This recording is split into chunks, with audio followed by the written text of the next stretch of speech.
There is a woman trapped behind this wallpaper. She only moves at night. During the day, the pattern holds her still. That is what the narrator of this story tells us. And by the final page, you will believe her. In 1892, Charlotte Perkins Gilman wrote a story so disturbing that a Boston physician wrote to the newspaper begging for it to be banned. He said it should never have been printed, that it would drive its readers insane. He was wrong about the readers. But he was right to be afraid, because the story wasn't fiction. It was Gilman's own medical record, and it was written as revenge against the doctor who nearly destroyed her. This is the Yellow Wallpaper, told in her words from the first line to the last. Watch what she notices about the floor. Watch what she notices about the bed. And when you reach the end, pay very close attention to the name Jane, because there is no one named Jane in this story. Ordinary people like John and myself secure ancestral halls for the summer. A colonial mansion, a hereditary estate, I would say a haunted house, and reach the height of romantic felicity, but that would be asking too much of fate. Still, I will proudly declare that there is something queer about it. Else, why should it be let so cheaply? And why have stood so long untenanted? John laughs at me, of course, but one expects that in marriage. John is practical in the extreme. He has no patience with faith, an intense horror of superstition, and he scoffs openly at any talk of things not to be felt and seen and put down in figures. John is a physician, and perhaps I would not say it to a living soul, of course, but this is dead paper and a great relief to my mind.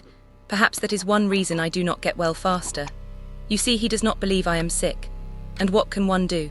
If a physician of high standing and one's own husband assures friends and relatives that there is really nothing the matter with one but temporary nervous depression, a slight hysterical tendency, what is one to do? So I take phosphates or phosphites, whichever it is, and tonics and journeys and air and exercise, and am absolutely forbidden to work until I am well again. Personally, I disagree with their ideas. Personally, I believe that congenial work with excitement and change would do me good. But what is one to do? I did write for a while in spite of them, but it does exhaust me a good deal having to be so sly about it, or else meet with heavy opposition. I sometimes fancy that in my condition, if I had less opposition and more society and stimulus, but John says the very worst thing I can do is to think about my condition, and I confess, it always makes me feel bad, so I will let it alone and talk about the house. Remember that. She is not resting, she is hiding. I don't like our room a bit. I wanted one downstairs that opened onto the piazza and had roses all over the window, and such pretty old-fashioned chintz hangings. But John would not hear of it. He said there was only one window and not room for 2 beds, and no near room for him if he took another. He is very careful and loving, and hardly lets me stir without special direction. It is a big, airy room, the whole floor nearly, with windows that look all ways and air and sunshine galore. It was nursery first and then playroom and gymnasium, I should judge, for the windows are barred for little children, and there are rings and things in the walls.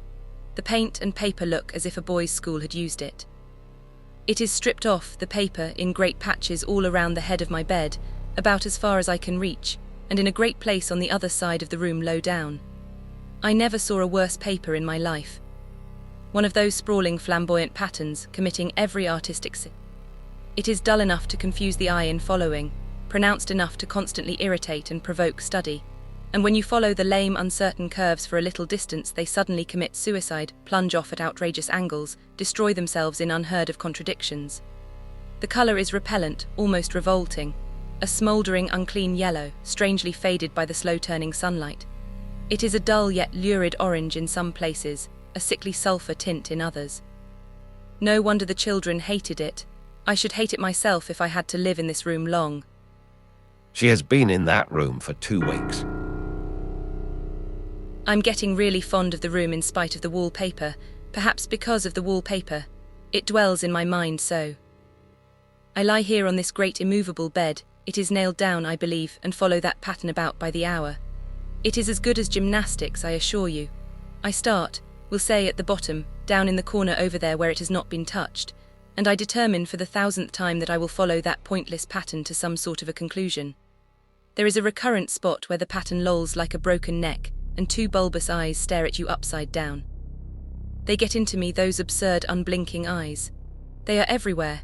There is one place where two breadths didn't match, and the eyes go all up and down the line, one a little higher than the other. There is one thing about the paper that nobody knows but me and never will. It creeps all over the house.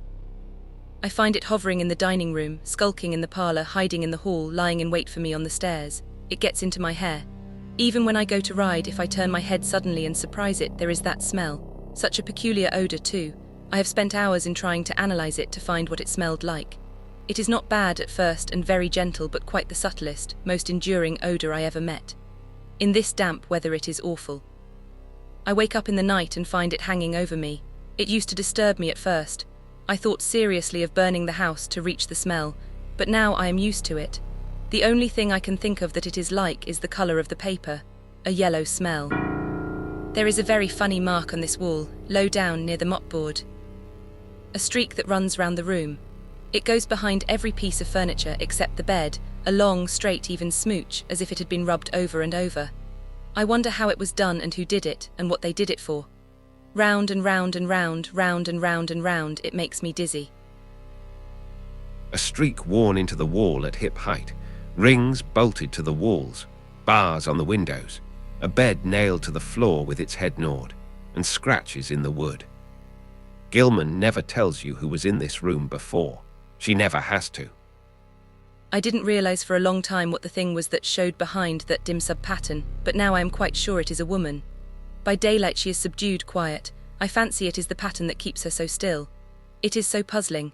It keeps me quiet by the hour. At night, in any kind of light, in twilight, candlelight, lamplight, and worst of all by moonlight, it becomes bars. The outside pattern, I mean, and the woman behind it is as plain as can be. And she is all the time trying to climb through, but nobody could climb through that pattern, it strangles so.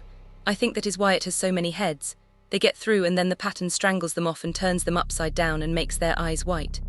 I think that woman gets out in the daytime, and I'll tell you why. Privately I've seen her. I can see her out of every one of my windows. It is the same woman, I know, for she is always creeping, and most women do not creep by daylight. I see her on that long shaded lane, creeping up and down. I see her in those dark grape arbors, creeping all around the garden. I don't blame her a bit. It must be very humiliating to be caught creeping by daylight. I always lock the door when I creep by daylight. John is so queer now that I don't want to irritate him. I wish he would take another room. Besides, I don't want anybody to get that woman out at night but myself. The fact is, I am getting a little afraid of John. He seems very queer sometimes, and even Jenny has an inexplicable look. It strikes me occasionally, just as a scientific hypothesis, that perhaps it is the paper. I have watched John when he did not know I was looking, and come into the room suddenly on the most innocent excuses, and I've caught him several times looking at the paper. And Jenny too. I caught Jenny with her hand on it once.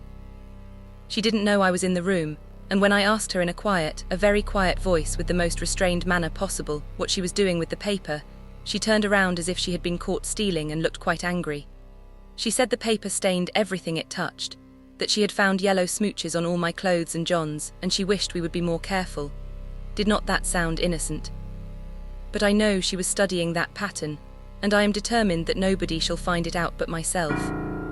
Life is very much more exciting now than it used to be. You see, I have something more to expect, to look forward to watch. I really do eat better and am more quiet than I was. John is so pleased to see me improve.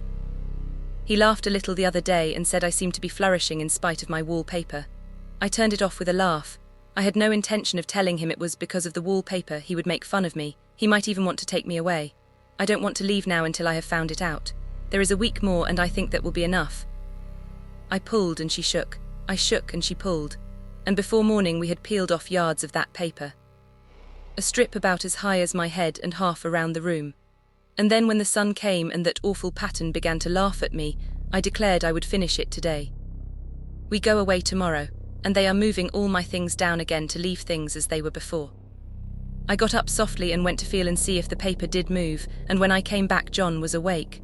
"What is it, little girl?" he said. "Don't go walking about like that, you'll get cold."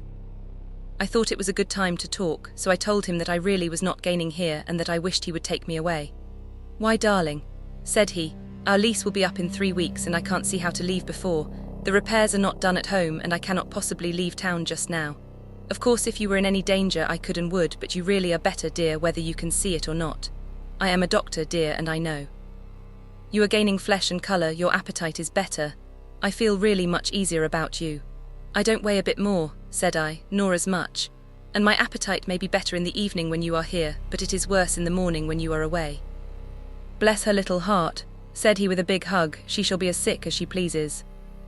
I have locked the door and thrown the key down into the front path. I don't want to go out and I don't want to have anybody come in till John comes. I want to astonish him.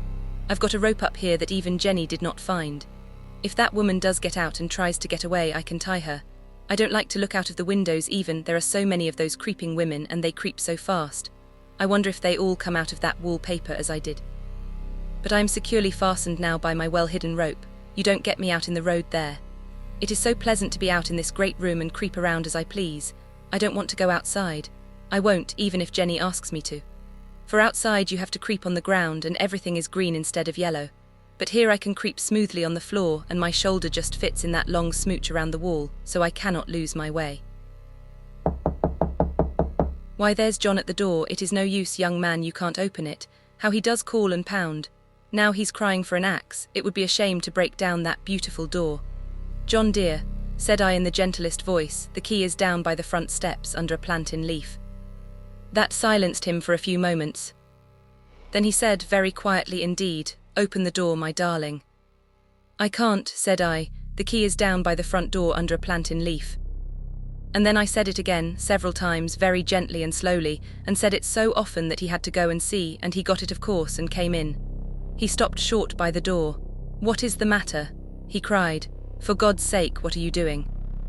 I kept on creeping just the same, but I looked at him over my shoulder. I've got out at last, said I, in spite of you and Jane, and I've pulled off most of the paper so you can't put me back. Now why should that man have faint? But he did, and right across my path by the wall, so that I had to creep over him every time. The narrator of this story is never named. Not once across the entire text. Her husband calls her little girl, blessed little goose, darling. And then in the final paragraph, she says she has escaped, in spite of you and Jane. Some scholars argue it's a printer's error for Jenny. Others say it's the woman she used to be, the wife, the patient, the one who obeyed, the self that could be locked in a room and told she was fine. If that's true, then this is the only story where the ending is both a total defeat and a complete victory. She has lost her mind. She is also, for the first time, no longer obeying anyone. Charlotte Perkins Gilman sent a copy of this story to Dr. Seelers Weir Mitchell, the man who invented the rest cure and prescribed it to her. He never replied. But years later, she learned he had changed his treatment methods. She wrote, "It was not intended to drive people crazy, but to save people from being driven crazy. And it worked.